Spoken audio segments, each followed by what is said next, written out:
Now we're going to look at the really important area of different types of publisher and of copyright. So this is basically all about how you make money from your songwriting.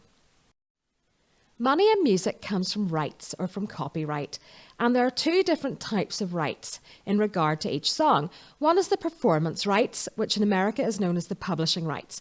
And that has to do with the song itself, the melody and the lyrics. So if somebody wants to come along and perform or record your song, they're going to need your permission to do that.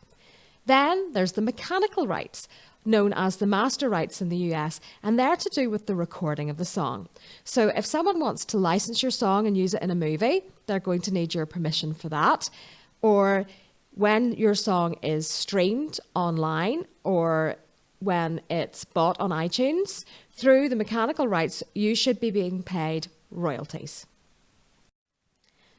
So when a song you own the rights to is used in any way, you should be paid royalties. Now, sometimes this is known as the back end, because say you sign a licensing deal to have your song in a car advert, well, you're going to be paid a fee, which is the front end, and then you're also going to be paid royalties for every time that song is played or heard, and that's going to be the back end. Okay, royalties are collected by performing rights organisations, PROs, and there's quite a few of those, and they include PRS in the UK, IMRO in Ireland, BMI, ASCAP, and SESAC in America. So it's worth doing some research into which performing rights organisation is going to suit you best.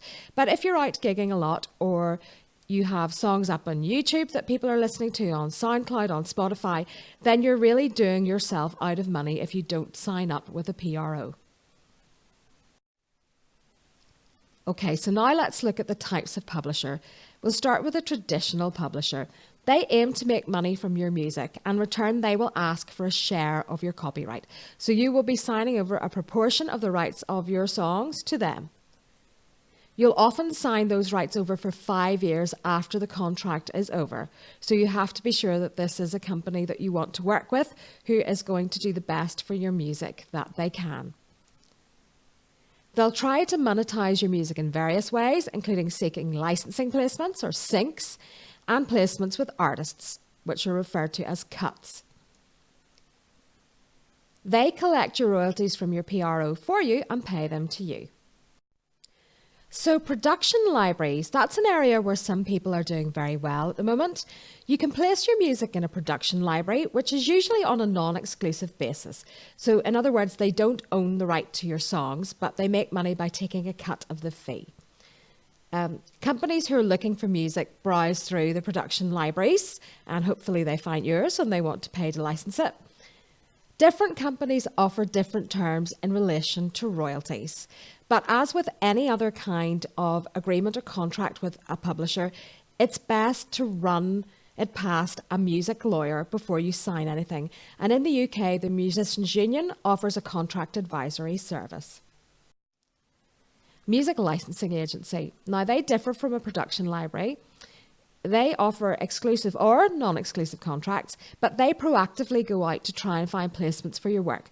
So your work isn't just lying around a library for someone to sort of stumble across. They're going out there trying to find you work. They'll often ask for 50% of the fee and 50% of the royalties, but this does differ. And it is better to own 50% of something that makes some money than 100% of something that just lies around your computer. Collection services. These are agencies who will collect your royalties from your PRO for you on your behalf. That could be useful if you're touring and gigging quite a lot, extensively. I don't personally recommend these services. I think if you're willing to do the work and register all your performances, that is something that you can do yourself. Now, online pitching services, if you haven't yet got a publishing deal, but you'd like to be able to pitch for syncs and cuts, there are some services who can help you do that. So for an annual or monthly fee, and on some occasions for free, you can pitch for publishing opportunities. And some of the more popular services include Taxi. It has about a $300 joining fee, and there is no way around that. Music Gateway, it has different levels. So you can join as a free member, and then there's different paid levels depending on what you want to get out of it. And Songtradr, which again has a free service and a pay service.